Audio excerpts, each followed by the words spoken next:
Hola, soy Héctor D'Alessandro y soy coach de programación neurolingüística.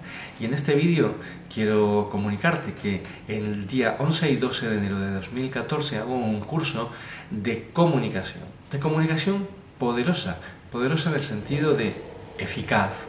Si eres terapeuta, si eres profesional de cualquier área en la cual la comunicación sea un elemento importante para ti, o si simplemente quieres mejorar tu comunicación para que ésta adquiera eficacia relevante en tu vida privada, este es tu curso. Porque, te explico, generalmente cuando nos comunicamos pensamos que nos estamos comunicando. Sin embargo, una sutil red o malla de interpretaciones acerca del mundo cubre nuestra visión y nos impide ver realmente lo que está sucediendo.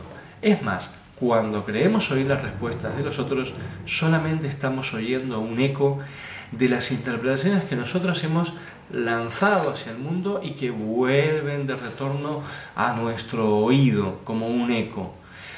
Bien, para que podamos quitar todos estos filtros y que la comunicación sea un elemento dinámico, vivo y directo, es que hago este curso y que aprendas y te sea fácil comunicarte y lograr comunicar exactamente qué es lo que quieres y obtener las respuestas que sean las más adecuadas para ti.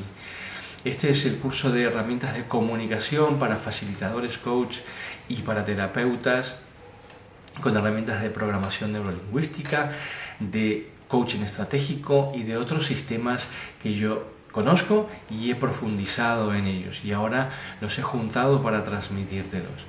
Por eso, para que la comunicación sea eficaz, para que sea de corazón a corazón, te espero en este curso que, vuelvo a decirte, es el 11 y el 12 de enero de 2014 y aquí debajo de este vídeo tienes la manera de inscribirte en él.